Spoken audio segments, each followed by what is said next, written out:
Now we are going to look now at some of the key megatrends for 2017.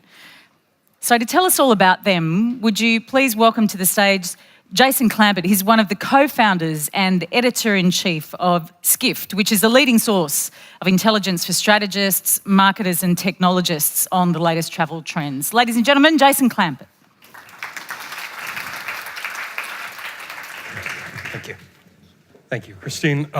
Thank you for stealing my joke, too, about which column to mark everything. So I'll have to think of another joke. Speaking of jokes, Donald Trump.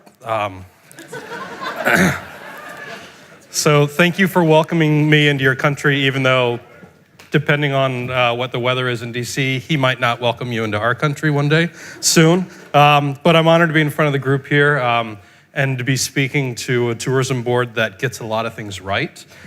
We've been covering Tourism Australia and other DMOs and NTOs within Australia for the past few years, and it's kind of been a pleasure to use Australia as an example of destination that does things right. So that's the part of the speech where I kiss up to the audience, but it really is true. I was actually telling Jesse, who everybody knows here in the social media team, that I was interviewed by Bloomberg the other day, and they wanted to know about photo strategy and social media on travel brands, and I'd spent most of the time talking about what you guys had done in Tourism Australia, and then they cut that part from the interview. But anyway, so I'm going to talk a bit about the megatrends influencing travel in 2017. We do this every year. In January, we come up with a list. Every year for the past 4 years, we come up with a list of 12 to 15 things that we think are really going to shape how the travel industry works in the coming year. We really focus on changing consumer behavior at Skift. And so when we choose what a trend is, we try not to pick something that's kind of like just kind of makes a cool buzzword, or it's an odd acronym, or something like, Uber flying cars. We try to think about things that are actually in the marketplace and are influencing consumer behavior or a reflection of changing consumer behavior. And so that really, on one hand, makes it less sexy and cool, which is why we put the word mega in front of it, because that kind of adds that back in. But it also makes it, we like to think it makes these trends more actionable for people who work in the industry. And since our audience is really a mix of people in tourism, hospitality, aviation, and then other parts of retail and consumer industries that interact with that, but we like to think it makes that stuff a lot more actionable. So this year, when we also select our trends, we do it based upon really kind of the previous 6 months or 8 months of our daily news coverage. We usually publish 10 to 15 stories a day. We usually have 3 to 4 interviews with major brand CEOs every week. So we're constantly kind of asking them what they're up to.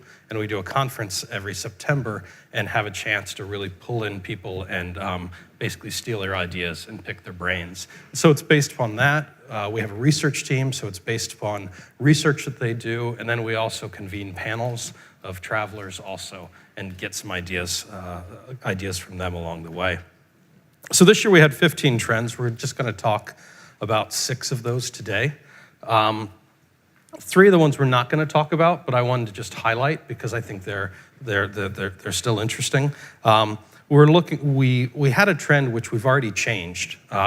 Every year we do right around May or June, we start doing what we call a Monday morning quarterback version of our Skift trends. And that Monday morning quarterback version is where we say, okay, we told you in January we were going to do this. We told you in January the trend was going to be this, but it's actually turned out to be this. And so one of the trends there was low-cost, long-haul, transforming transatlantic travel. And so low-cost transatlantic travel, if you work in aviation, you know it's the most successful. The London and New York route is one of the most competitive and profitable routes on Earth. Norwegian Air is now running $89 flights between New York and London, and people are buying them. I'm based in the Bay Area most of the time now, and people are paying to fly from Oakland to London on a low-cost carrier for a 7.5-hour flight, and they're doing it and enjoying it. But we're also seeing that in Asia as well. I think 2 weeks ago, AirAsia X announced that they're going to be flying from Japan to Hawaii on a low-cost carrier, which is kind of the longest flight in Asia now on a low-cost carrier. And I think that's really going to be shaping things this year. We've looked a lot at over-tourism this year. We sent a reporter to Iceland for a week to figure out what was going on there with the tourist boom and why they're having, I think they had 1.3 million people visit last year, and this is a country with about 300,000 the population. They love the money that it's bringing in. It's the fastest growing sector of the economy. It's the only sector of the economy that's grown steadily over the past 5 years, but it, of course, has some downsides. We see the same thing in Barcelona. We've seen the same thing in Venice, and even in cities like New York that are kind of established and know how to deal with tourists. We've seen the same thing when it comes to the influence on cost of housing and some transportation things as well. And then the third thing that I'm not going to talk about, but I'm still talking about, is the challenges in Europe this year. You know, it's still the world's top destination for inbound international travelers, but it's growing at a much slower rate than other places like Asia, for instance. And it's kind of continued challenges with its economic challenges, its political challenges, and traditional kind of older markets like France and Italy are going to continue to face challenges. And that will go out through the year. I just realized I'm not even clicking on this, so it's great. That way you aren't going to have to see my pitch about how great Skift is. This is us at our annual event, though. This is our whole team. We're great. We love it. And these are the things we do, but you don't need me to sell you on stuff. These are the 6 big themes in 2017. Platforms over tourism. We looked at voice and artificial intelligence, some mega mergers in hospitality, humanity, and dining, and we'll be talking about a few of those now. So the first kind of big trend we had this year, and this is every year we kind of have a marquee trend, and 2 years ago it was the rise of the silent traveler. And this is kind of a response to the trend that we had a couple of years ago. And so when I introduce each trend, I'm going to read what our Skift take on this is. And we started this thing when we launched 5 years ago, or 4.5 years ago. Every story we would do, we would have a Skift take. And that was mainly because at that time we curated a lot of news and we licensed a lot of news, but we didn't really have a place to stick our personality on it or to tell the industry why the story was important to them. So we started shoving this little thing called a Skift take on it, and it's a highly personal, opinionated reaction to what the news is. So I'm going to read our Skift take for each of the trends here. So the first one is the humanity returns to travel in an age of digital overload. Hospitality is all about the very human trait of empathy, and businesses need to remember that humans should remain front and center to create incredible experiences, helped but in no way supplanted by modern technology. And I think that kind of jibes a bit with one of the marketing messages Australia has been pushing, the Australia is a place you feel. And I think that's a reaction to kind of the over-digitization of everything in our lives. So the silent traveler thing that we had a few years ago was about the idea that a traveler loves the idea of being able to move seamlessly through a destination and the hotel or the airline, they've got the beacons installed, they've got the big data behind them so they can understand everything. And the person kind of just, in a way, get to their room and not have to interact with another human being, and everything was smooth and flawless. And the reaction against that is they don't necessarily want that. Last summer, we decided to convene a panel of super travelers, which is kind of cool, like Megatrends, super travelers, and all big things. Just makes everything sound cooler. We're like, 13-year-old boys. And so this panel of super travelers was people who didn't work in the travel industry. It was 10 people we had in. They were mainly in meetings or bankers or analysts who traveled a lot more than most of the people in our office. And the biggest message we got from plying them with food and drink for about 2 hours was that they wanted humanity back in travel. They could, they knew how to get all the points upgrades. They knew how to have, they had all the right digital apps on their phones and everything, but they still, when they wanted to go to a hotel or be on an airline, they wanted that human connection. Last year, I had some nice status on United Airlines, and so I had a phone number that I could dial where I could talk to a human, unlike talking to the normal human on a reservations line at an airline. And so when I'd call, it knew from my phone number who I was, because that was tied into the loyalty program. And they also knew what my next flight was. And so when the person would pick up the phone, they'd say, "Hi, Mr. Clampett, are you calling about your flight, on Thursday?" I'd be like, "Yeah, I am, thanks." And they would know everything quickly, and they would solve the problem. And it was actually amazing because it was so much faster than the experience for them and for me than the normal experience of when my wife, who didn't have status, would call and would go to a call center somewhere, and they didn't have any information about her because it didn't track, that phone number didn't connect your phone with with your loyalty points, and they knew nothing about you, and she had to give them the record locator and all this stuff. But the humanity element that I encountered when I called was absolutely amazing. But the travel brands should really strive to understand how the experiences they provide make travelers feel. Travel is a huge investment in time and money, and travelers will forget what companies offer with their tech offerings and what they say in their ads, but travelers will never forget how a travel company makes them feel. All the data in the world is much more powerful when you place it in the hands of a well-trained, empathetic person that can anticipate or be flexible and help steward a cohesive experience. And brands should focus more deeply on training staff and creating human-centric, empathetic experiences. So to go to the total opposite direction, this is our CEO, but I'm not gonna let him steal the attention. Go to the totally opposite direction. Digital platform disruption is here to stay. This is the one that's kind of, I think, scary to a lot of people. It's scary to Skift as a publisher.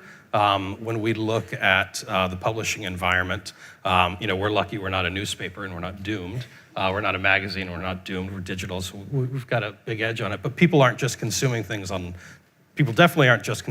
on desktops anymore. They're not consuming them as much on tablets and phones and things like that. They're consuming them across different medium, whether it's in a chat app or whether it's in a social feed.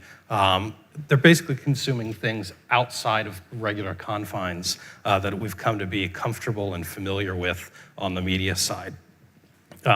So sitting out the race to figure out Snapchat marketing or develop robust partnerships with trusted content providers is a losing proposition for travel companies, regardless of their position in the industry.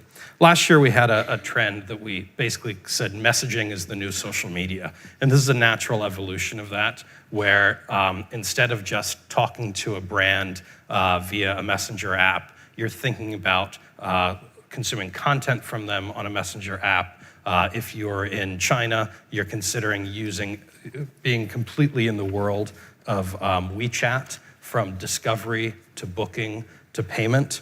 If you really want to look at disruptions come, you really need to look no further than what they're doing there. On the flip side, in the US and elsewhere, you've got Snapchat, Instagram, WeChat, Twitter, Facebook, Google, and text chat are all areas that travel brands need to get used to as traveler behavior shifts in the digital space. Thinking just within the web browser isn't good enough. Thinking about mobile first is, if you have one thing to do, thinking about mobile first and the activities there is the best way to go.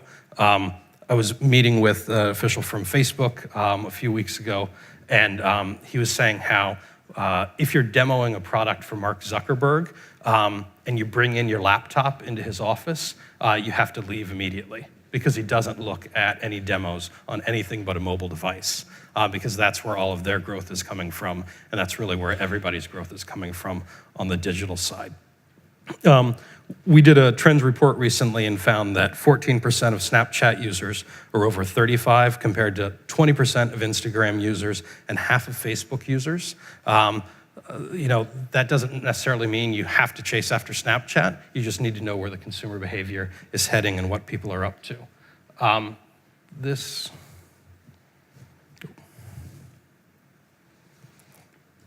Here's an example just over two seasons. In 2015, the changing behaviors of consumers, looking at the growth of visual platforms, Snapchat, Instagram here, Facebook staying steady, things like desktop-friendly things like Pinterest declining, and things like Twitter declining as well with teen behavior.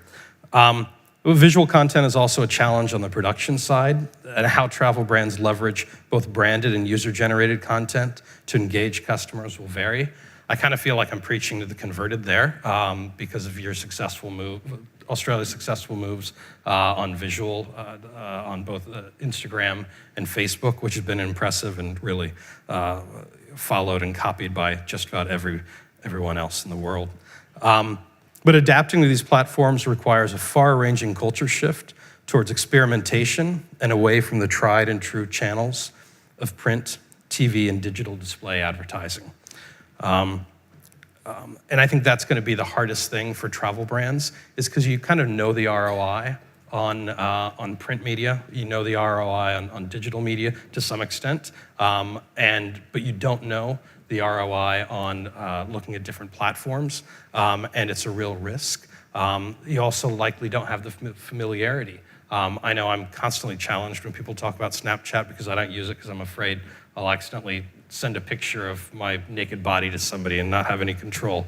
So I just stay away from, I have my nieces explain it to me who are teens, and I know that's a great old guy thing, but it's still the truth. But I think changing these behaviors that we have as marketers and in the media to experimentation, to thinking about displaying content in a different way, to reaching people in a different way, and encouraging different actions will be the biggest challenge.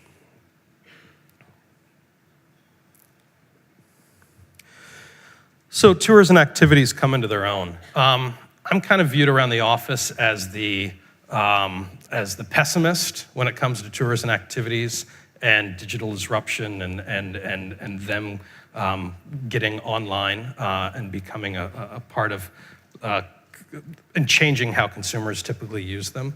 I was down in Mexico last month, and when I wanted to do a cenote dive or a cenote snorkeling trip with my daughter, I didn't go on an app.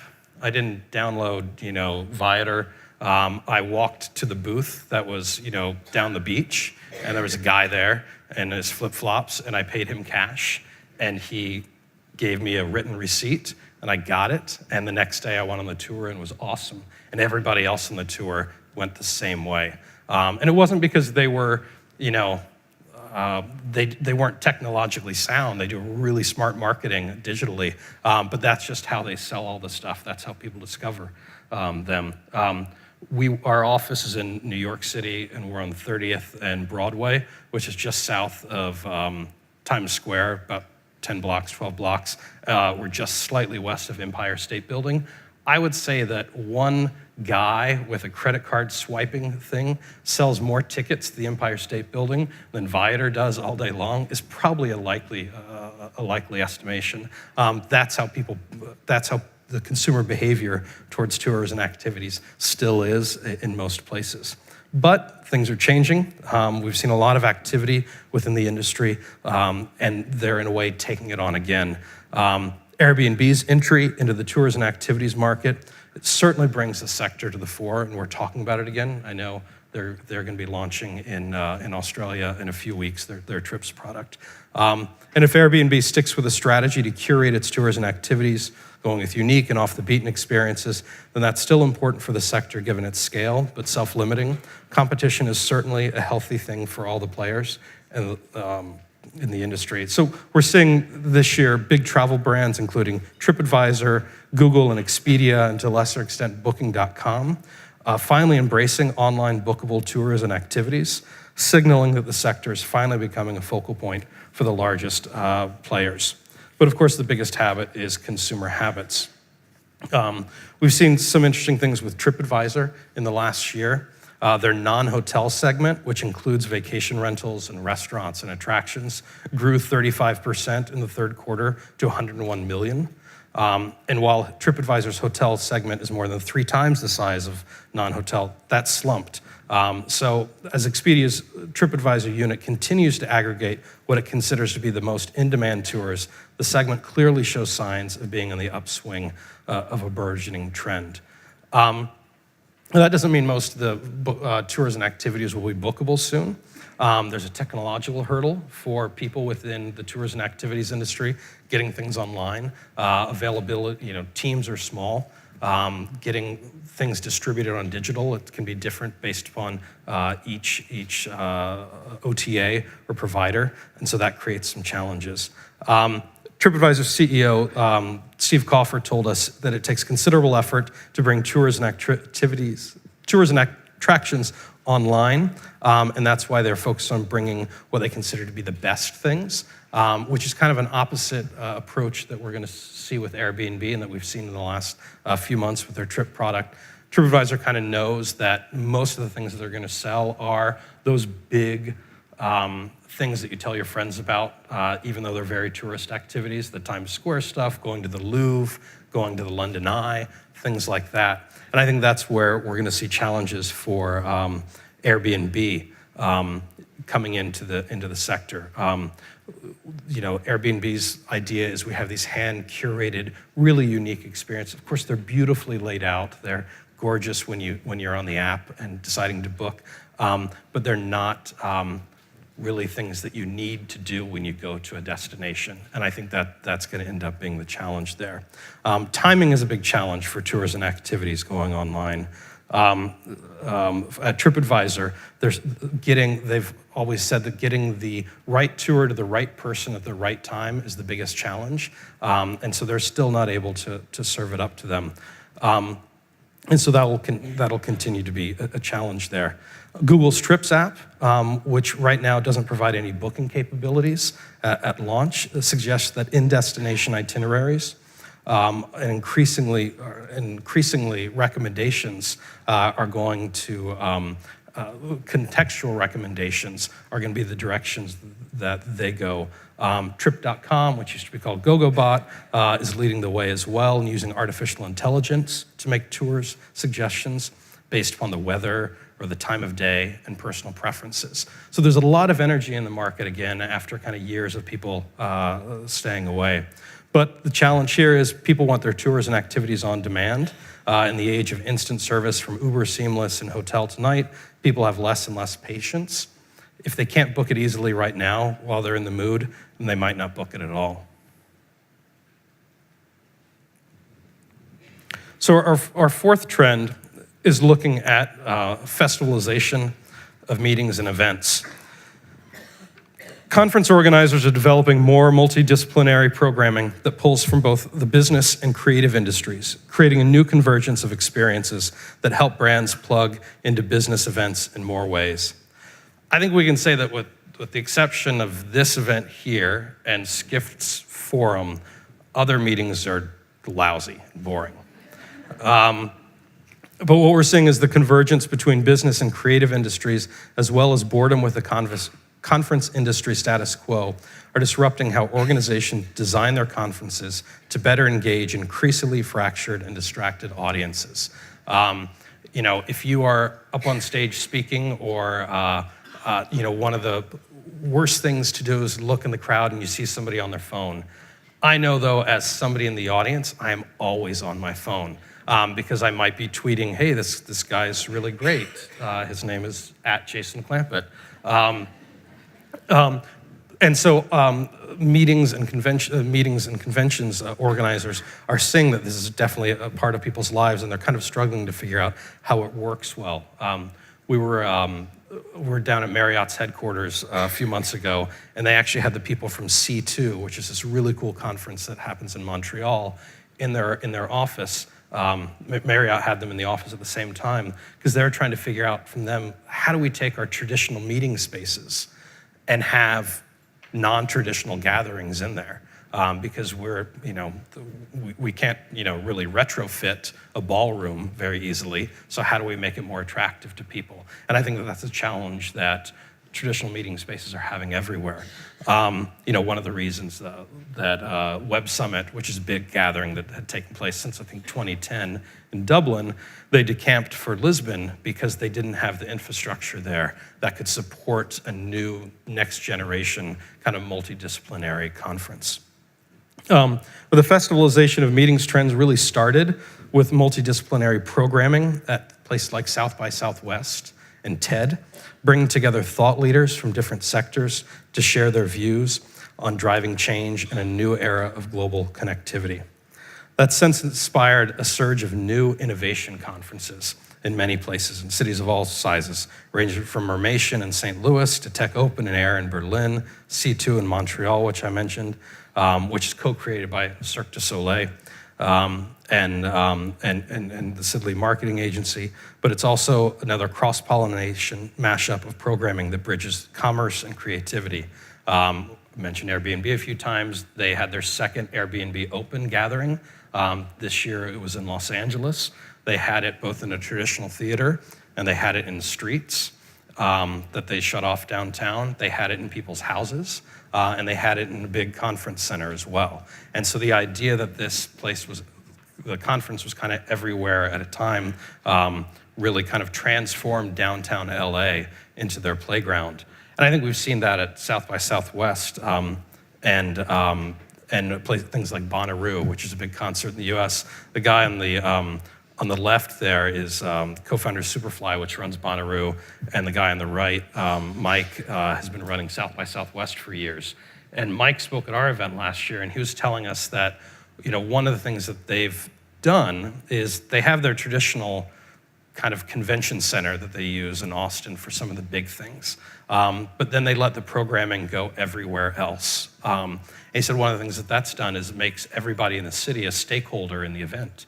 So it's no longer just this organization comes, in New York City, you've got the Javits Center, which is a big, horrendous, ugly convention center on the west side of town, separated from everything. There's not a good restaurant in sight.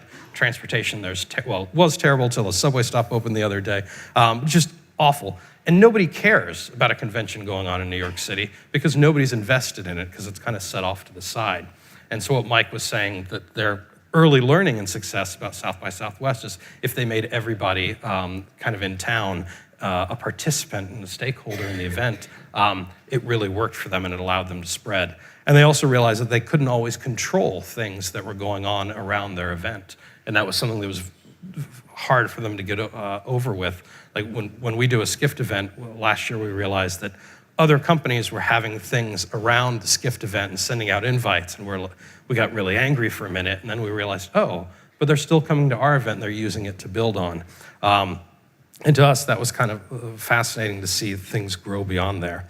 But for these multidisciplinary events, one of the great things is that it's the formula for them is kind of the same. You put together the most inspiring minds in business, tech, media, science, education, art, and culture, and you put them in a cross-section of colorful venues and collaborative spaces, and then you just hit blend and kind of see what happens.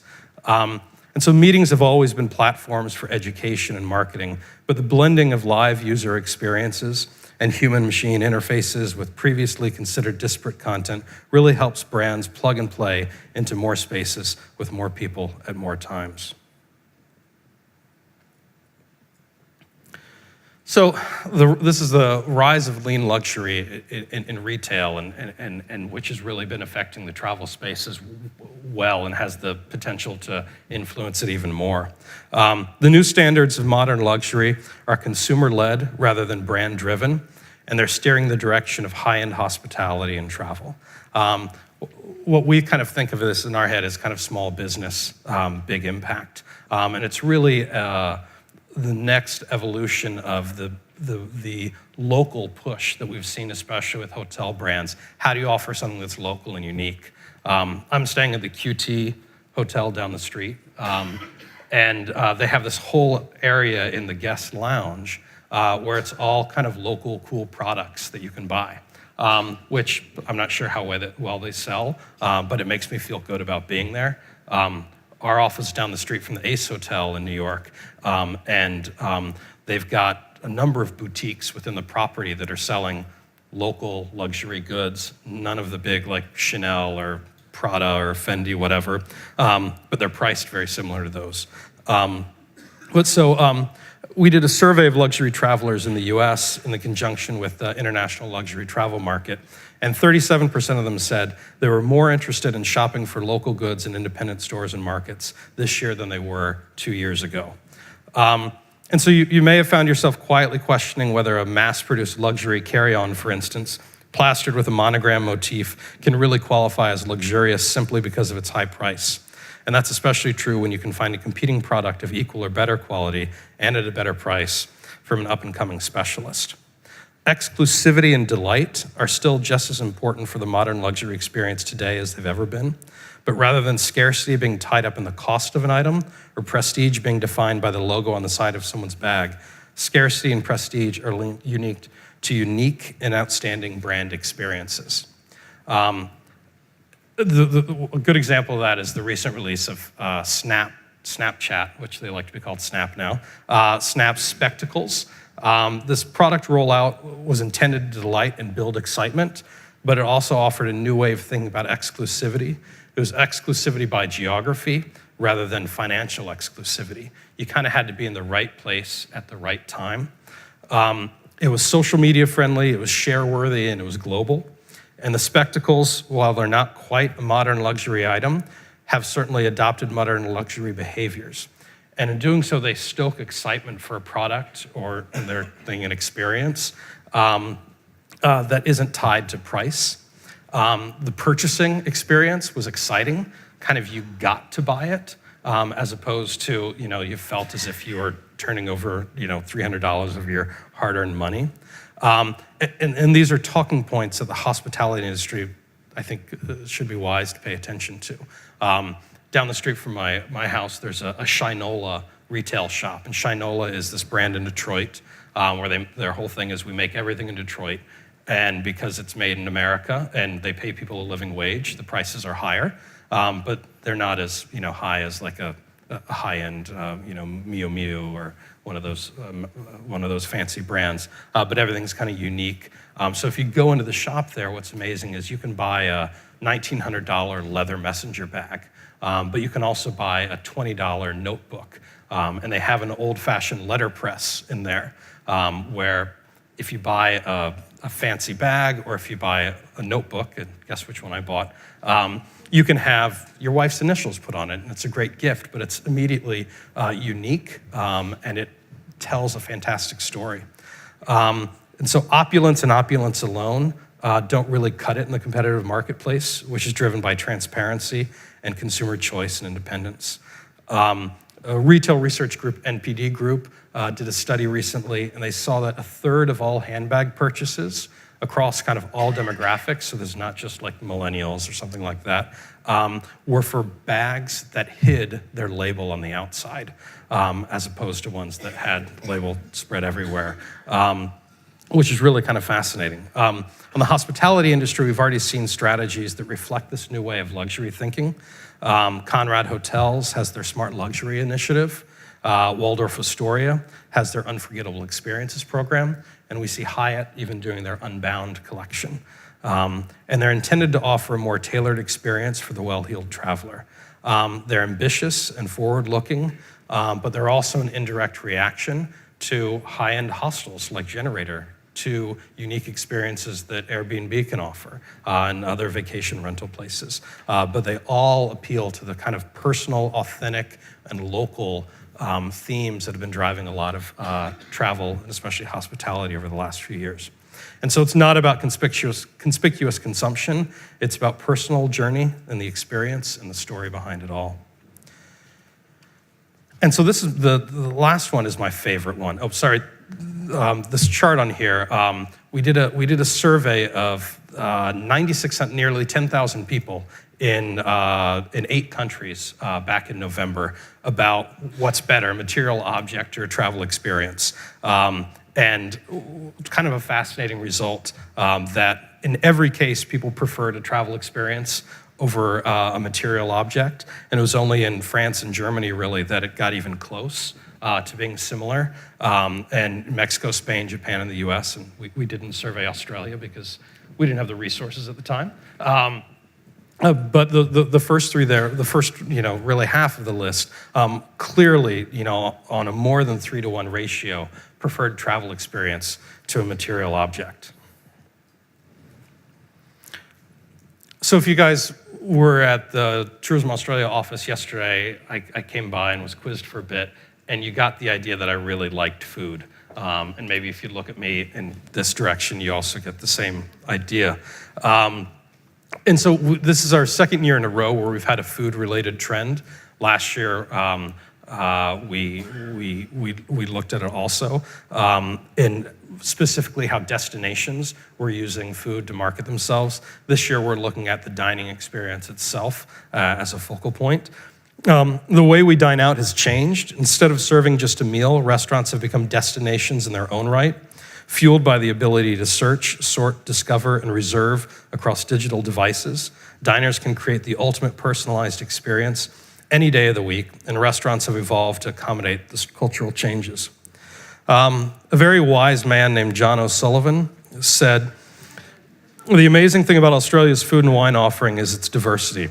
It's everything from incredible fine dining to laneway bars to shucking oysters to barbecue barramundi inside a river in Northern Territory, and all the characters you meet along the way." It was a very truthful statement, and one I'll even use when I'm not in Australia. But it speaks to the broad range of experiences that are available when you think about food and when you think about dining. Rafat, my partner, and I, we always joke that we should have started a site devoted to the business of food, because you do that 3 times a day as opposed to twice a year. And I think that's the opportunity, especially for destinations, when you think about marketing and stories that you tell, is that this is something that people do very frequently. And so it can be the cornerstone of really any trip. That same ILTM survey we did that talked about changing habits of luxury, half of respondents said, 53% of respondents said that they were more interested in creative restaurants and food and beverage tours than they were in the previous year. One of the fascinating things about it is that travel brands are responding to this, and brands that sit next to travel are responding to this as well. 2 years ago, TripAdvisor bought OpenTable, and although they overpaid for it, it's becoming a more important part of their experience and growth. We've seen other mergers lately around that, startups buying other startups. No Wait is a great example of an app in the US where places that don't take reservations, you can go there and they'll text you immediately when your table's ready and things like that. But restaurants have always been destinations, and as our trend last year, which we called the Bourdain effect, food is a major hook in travel and trip planning. And the way that we're eating as a culture has changed, and restaurants have evolved to become destinations in their own right. But a restaurant doesn't have to be a 3 or 2 or even 1-star Michelin joint. Of course, that can help. It can give a halo effect. But you can't eat at a Michelin-starred restaurant every night. Sometimes you can't eat there at all because the reservations were booked 8 months in advance. In the same trip that I took to Mexico a few months ago, or last month, we went to this place called Heartwood, which there's a cookbook around it. They've got a cookbook, and they take reservations, and you can't do a reservation less than 4 months in advance. And it's in the middle of a rainforest there. It's absolutely delicious and amazing, but it was a key part of our trip planning experience.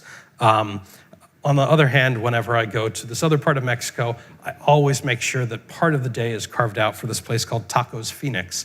And whereas Heartwood is about $200 a plate, Tacos Phoenix is $1.50, and you have to be right there, and they hand you the taco and you shove it in your mouth. But as we plan, my wife and I plan our trips, we think of those types of experiences in very much the same way.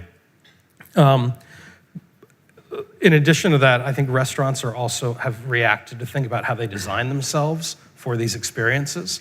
On one hand, you have the restaurant restaurants that now have interior decorators talking to them about lighting for Instagram to make sure that people can take a picture of their food and share it with others. There's this joke in the New Yorker magazine where it's a waiter leaning over a table and he says to the couple, he goes, "Is everything okay with your food? I haven't seen you take a photograph yet." So, but it doesn't necessarily mean a complicated strategy or over-the-top themes. Instead, restaurants are working hard to create a distinct feel for a specific space in a brand. So that goes for big names in big cities like Noma, but it's also in places that aren't on any super lists like Cask and Larder, this great place in Orlando, Florida, that has gin and tonic on tap and locally made pimento cheese. I was in Kentucky recently, and there's this place called Middle Fork Bar with just a local bourbon list. Nothing fancy, just unique and satisfying. The way we plan how and where to dine is changing. Thanks to digital technology, mobile devices especially, everyone can access personalized recommendations based upon preferences from friends. These things aren't happening within travel apps. They're happening in apps that you use every day, whether it's seeing a friend's feed on Instagram or something like Foursquare or something like Google Places. People are making decisions based upon habits they already have. When you travel abroad, you're still likely using OpenTable or a local service like that that's served up on your mapping app on your phone. Multiple reservation apps are allowing diners to find the exact and perfect location for a meal, and digital guides from OpenTable or even newcomers like Uber, which is trying to get into the food thing as well. They kind of create perfect lists for every occasion too. So that is all of me right now. So this is our last message we always give is to immerse yourselves in the following year. One thing that we'll do probably in May or June on our site is we'll have our handicapping version of our Megatrends to say how things have come throughout the year. So I encourage you to look that up along the way. But again, I want to thank you for having me here today. I think there's a few minutes for Q&A.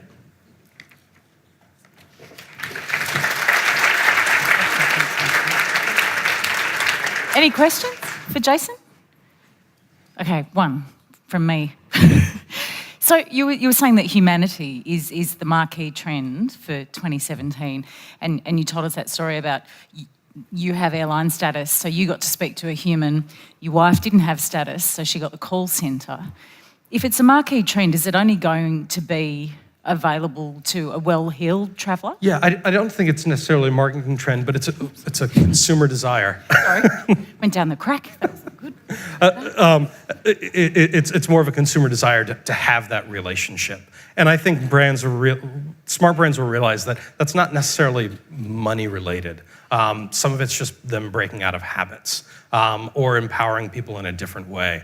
Thinking about, let's say if you're at a hotel, your front desk staff differently. So those are the people who have the power to make decisions. I was at a hotel recently and somebody came and they said, "Oh, we made a mistake and somebody else we booked for your room tonight and we need to move you." And I said, "No. Like, I kind of like my room, and we paid for it, and the check cleared, so we'd like to keep our room." And the person kind of scurried away. Okay, and my wife and I were talking. We're like, why wasn't that person empowered with information to come and say, "Hey, we know that you've been eating in the restaurant every night. We're going to move you to this other room. We're going to cover your costs there," and then everybody's happy. The person who wanted our room, and we're happy too. But that person wasn't empowered, and I think that's one of the challenges for brands is how do you make decisions based upon things like that. Okay, thank you. Ladies and gentlemen, Jason Clamp.